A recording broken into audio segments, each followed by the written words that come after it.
Assalamualaikum warahmatullahi wabarakatuh. Halo teman-teman, perkenalkan kami dari kelompok biogeografi persebaran flora dan fauna. Floranya NIPA, faunanya yang kasuari. Di sini kami beranggotakan 2 orang. Nama saya Ranita Fahira Imran dan dengan teman saya Uut Wulandari. Silahkan disimak video dari kelompok kami. Selamat menonton.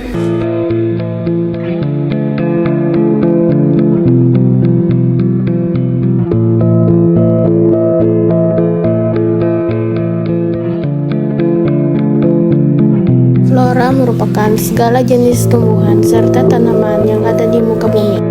Sedangkan fauna merupakan segala jenis hewan yang hidup di muka bumi. Mari kita bahas bagian floranya dulu, yakni buah nipah. Berasal dari famili Palmae, nipah adalah salah satu anggota famili Arecaceae ataupun palem yang umumnya tumbuh di daerah rawa yang berair payau atau daerah pasang surut di dekat pantai.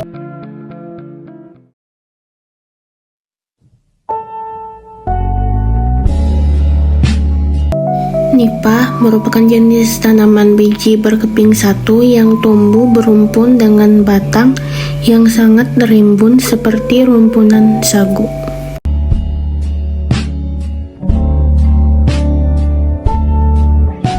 Batang nipah tertanam di bawah tanah, namun hanya daunnya yang terlihat.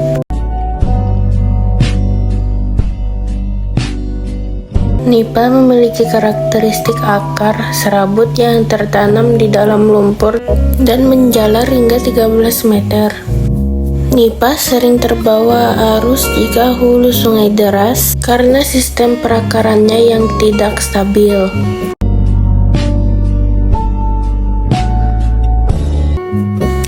Batangnya sangat pendek dan berbentuk rimpang yang tersembunyi di tanah, di mana tangkai daun panjang tumbuh. Tangkai daun muda berwarna hijau kemudian berubah menjadi coklat tua. Tangkainya memiliki empulur ataupun gabus di bagian dalamnya, dan bagian luarnya keras dan berkilau. Cabangnya tumbuh mendatar dan membentuk rumpun yang memiliki akar sendiri. Daun nipah memiliki anak daun berbentuk pita meruncing dan merupakan daun majemuk yang menyirip. Daun tua berwarna hijau dan daun muda berwarna kuning seperti jamur kelapa. Tulang daun atau lidi berubah warna dari kuning menjadi coklat saat menjadi tua, dan lapisan tepung putih terletak di bagian bawah daun.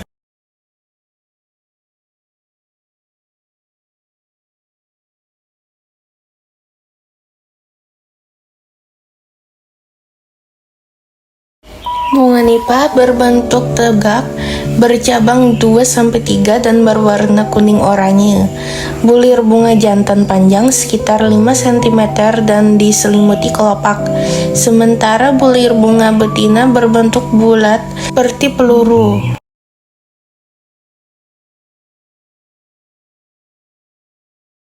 Buah nipah berbentuk gepeng dengan rusuk 2-3, berwarna coklat kemerahan dan tumbuh dalam kelompok padat yang menyerupai bola berdiameter 13 cm. Strukturnya serupa dengan endokarp keras atau tempurung. Mesokarp berserabut dan eksokarp halus yang ditemukan pada buah kelapa. 30 hingga 50 butir buah dapat ditemukan dalam setiap tandan. Daging buah berwarna putih dan berbentuk seperti kolang-kaling.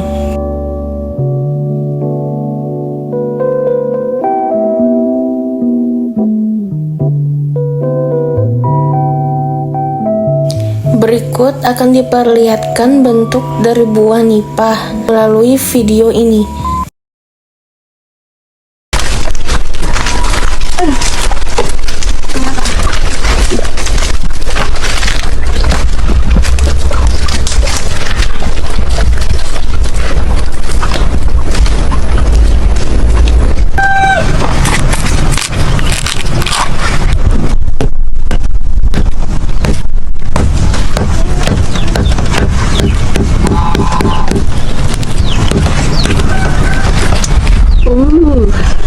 Bagus banget isinya ya Pak.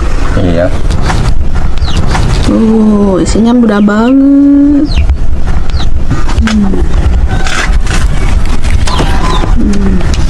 Wih, di sini banyak banget Pak. Iya. Pak, gimana sih caranya bedain yang tua sama yang muda? Caranya begini nih. Cara ngebedainnya gampang banget kok.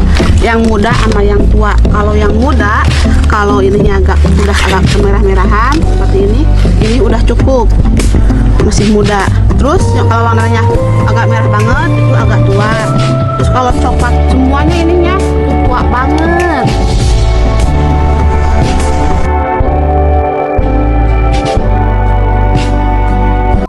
Sebelum mengetahui wilayah persebaran nipah, mari kita ketahui dulu penjelasan singkat ini. Flora dan fauna yang ada di Indonesia terbagi lewat garis Kayal yang biasa disebut sebagai garis Weber, garis Wallace, dan garis Lydekker.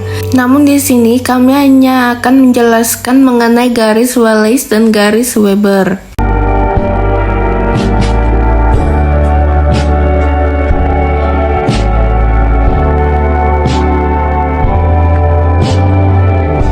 Garis Wallace merupakan garis yang memisahkan wilayah geografi dari fauna Asia dengan Australia, di mana garis Wallace ini dimulai dari Selat Lombok hingga Selat Makassar, Laut Sulawesi, hingga ke Kepulauan Sangihe.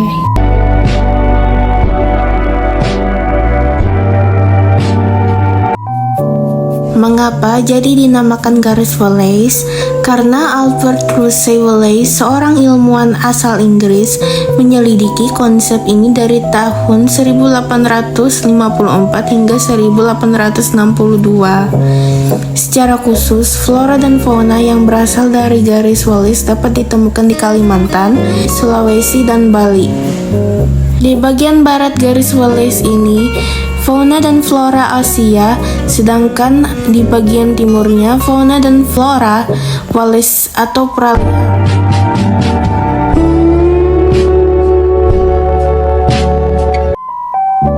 Garis Weber merupakan garis yang menunjukkan pusat di mana daerah peralihan berubah antara bagian yang didominasi oleh fauna Asia dan bagian yang didominasi oleh fauna Australia. Max Weber, ilmuwan sosial Jerman, adalah orang yang berjasa merumuskan garis Weber ini. Pada tahun 1919, Weber muncul dengan gagasan bahwa wilayah di timur garis ini akan disebut paparan Sahul dan wilayah di baratnya akan disebut paparan Sunda.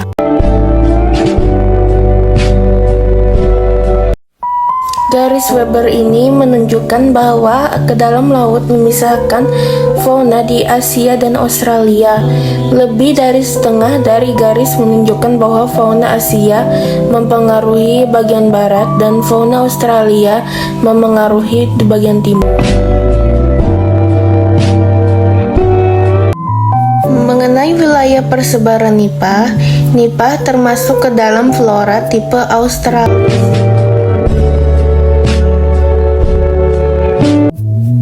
Zona Indo-Malaya terletak di bagian barat Indonesia. Ini terdiri dari Sumatera, Kalimantan, Jawa, dan sebagian Sulawesi, dan dipengaruhi oleh flora Asia dan memiliki ekosistem hutan mangrove yang ideal untuk pertumbuhan nipah.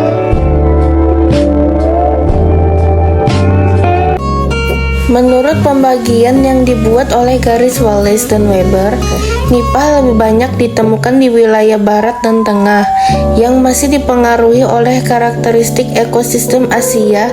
Di bagian timur, nipah mungkin ditemukan, tetapi ekosistemnya lebih mirip dengan flora Australia.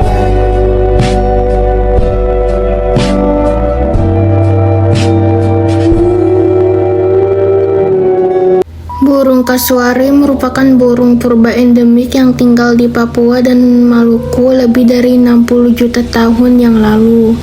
Namanya berasal dari bahasa Papua dan berarti kepala bertanduk, yang mengingatkan pada burung dinosaurus yang memiliki kepala bertanduk.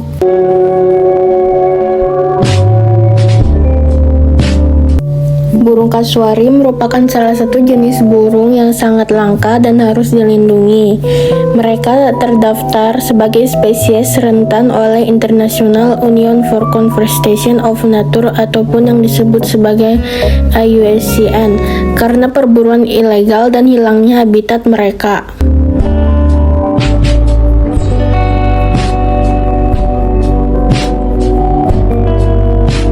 Kasuari memiliki bentuk kulit wajah dan kepala yang berwarna biru sampai keunguan dengan nuansa merah atau kadang-kadang kuning di sekitarnya.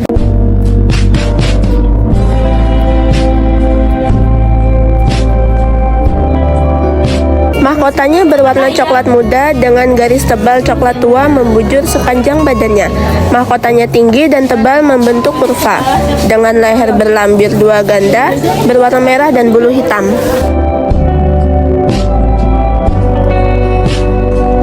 Kasuari beruas dengan 3 jari depan yang tajam dan kuat.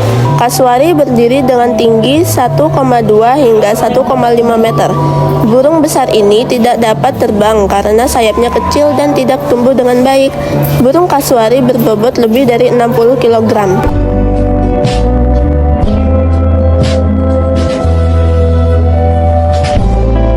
Adapun perbedaan bentuk tubuh antara kasuari betina dan jantan yaitu kasuari betina lebih besar dibandingkan kasuari jantan dengan warna yang lebih terang dan gelambir yang lebih panjang.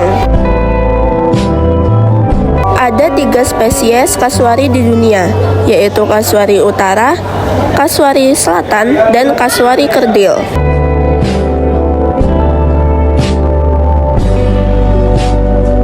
Kasuari selatan adalah yang terbesar, dengan ciri-ciri memiliki tanduk besar, gelambir ganda berwarna merah dengan leher berwarna biru. Kasuari utara berukuran lebih kecil dengan gelambir tunggal berwarna merah dan leher juga berwarna biru. Sedangkan kasuari kerdil berukuran paling kecil, tanduk juga yang paling kecil berwarna gelap.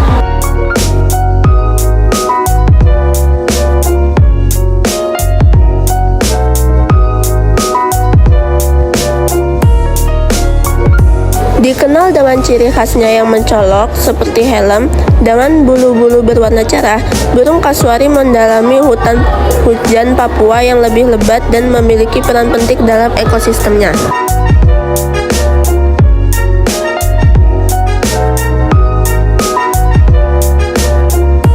Burung kasuari terkenal dengan kemampuannya berlari dengan cepat dan melompat tinggi, yang memungkinkannya untuk berburu dengan efisien dan menghindari bahaya di lingkungannya. Meskipun terlihat gagah, burung ini juga menjadi penting dalam menjaga keseimbangan alam sebagai predator teratas dalam rantai makanan.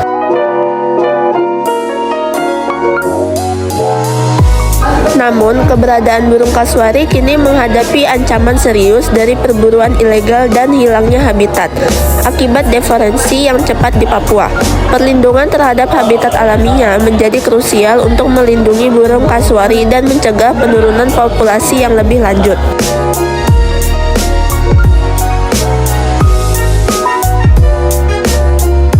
Habitat kasuari meliputi Pulau Seram, Maluku, seluruh Papua termasuk Pulau Yapen dan Pulau Aru, dan Australia Timur Laut.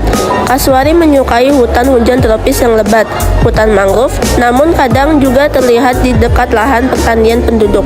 Yang terakhir ini karena habitat aslinya menyusut dan transfragmentasi juga karena sumber makanan yang menipis. Meski kasuari dikenal sebagai satwa frugivora alias pemakan buah, namun satwa ini juga makan binatang kecil dan bagian tumbuhan lain, terutama saat buah sulit didapat karena pergantian musim. Kasuari diketahui juga makan siput, serangga, jamur, dan juga bunga.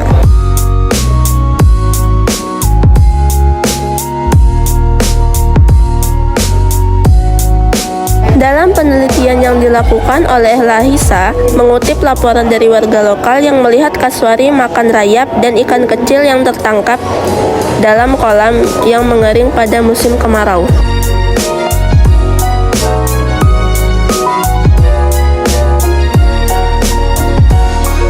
Kasuari memakan bulat-bulat aneka buah yang jatuh di lantai hutan. Biji yang ikut tertelan kemudian keluar bersama kotoran dan menjauh dari asal pohonnya. Ini memberi kesempatan pada aneka pohon untuk menyebar dan memenuhi seluruh pulau Papua dan sekitarnya. Tanpa kehadiran kasuari, hutan hujan Papua barangkali tidak selebat seperti sekarang. Kasuari telah membantu regenerasi pohon-pohon hutan hujan Papua itu tetap terjaga.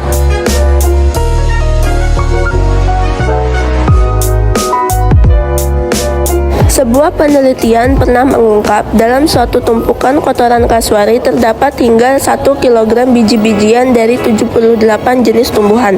Sebagian besar mampu berkecambah karena kotoran kasuari menjadi media sekaligus sumber nutrisi bagi tumbuhannya bakal pohon.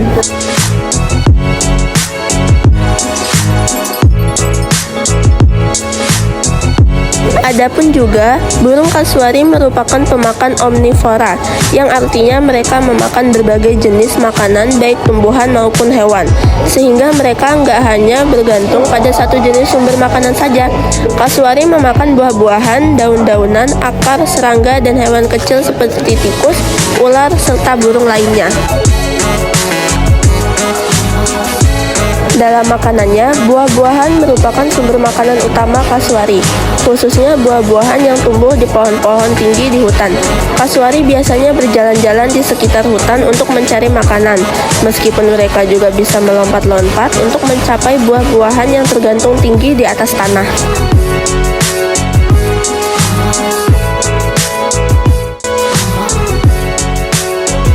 Sementara itu, hewan kecil seperti tikus, ular, dan burung lainnya biasanya menjadi bagian kecil dari diet kasuari. Kasuari biasanya menangkap hewan kecil dengan cara mengejar dan menangkapnya dengan paruh yang kuat. Dengan pola makan seperti itu, burung kasuari berperan penting dalam menjaga keseimbangan ekosistem hutan karena mereka membantu menyebar biji-bijian ke hutan.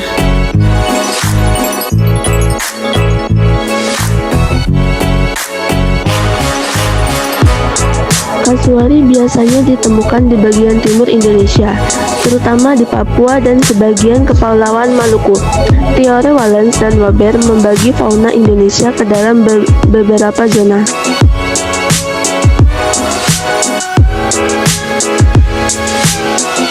Garis Wallace membagi Indonesia menjadi 2 zona utama, yakni zona oriental di bagian barat dan zona peralihan di bagian tengah. Garis Waber kemudian membagi Indonesia menjadi zona fauna barat, zona peralihan, dan zona timur.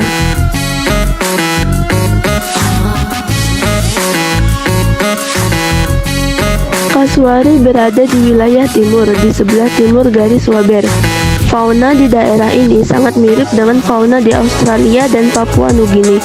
Jadi, kasuari sering dikategorikan sebagai bagian dari fauna Australis karena mereka dekat dengan burung besar daerah tersebut, seperti contohnya kakak tua, cendrawasih, serta emu di Australia.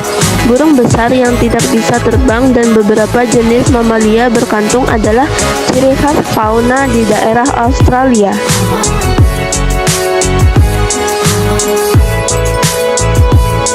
Hewan Australis merupakan hewan-hewan yang berada di wilayah Maluku dan Papua. Zona ini adalah zona yang berada di timur garis Waber.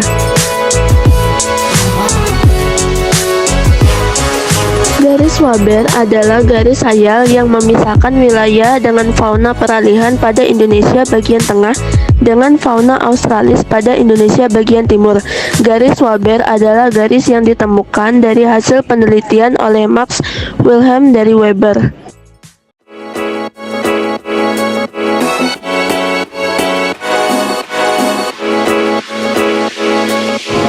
Garis Weber membentang dari Selat Lombok menuju ke utara melalui Selat Makassar dan membelok ke Laut Sulawesi. Akhir garis ini berada di Samudra Pasifik, tepatnya celah antara Filipina dan Kepulauan Shanghai.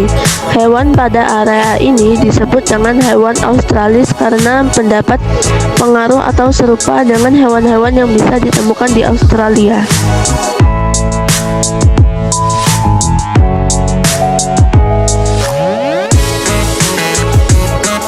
Kaswari termasuk dalam famili Kasuridae yang mencakup 3 spesies kasuari yang masih hidup. Semuanya dari genus Casuarius. Kasuari ditemukan di subwilayah Australo-Papua di dunia, di New Guinea, pulau-pulau di dekatnya, dan bagian timur laut Australia.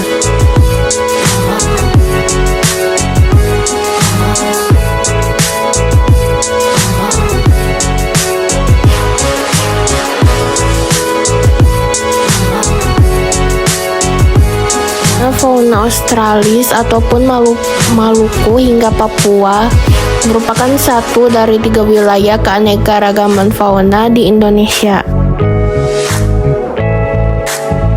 Fauna Australis merupakan zona persebaran fauna yang ada di bagian timur Indonesia yang dibatasi garis Weber ataupun yang berbatasan dengan zona peralihan.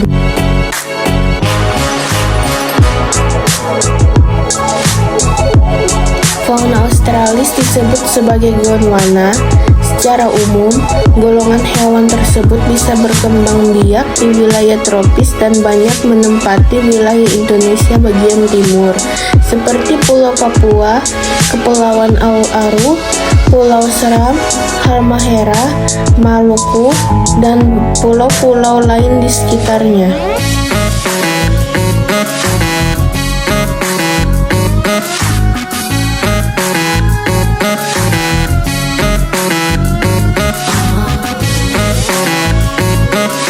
Ciri fauna Australis yakni mempunyai kantung di tubuh juga tanduk di kepala. Hewan yang mempunyai kantung contohnya seperti kanguru. Yang kedua, banyak jenis burung dan sedikit ikan air tawar. Ketiga, mamalia kecil dan tidak ada kera.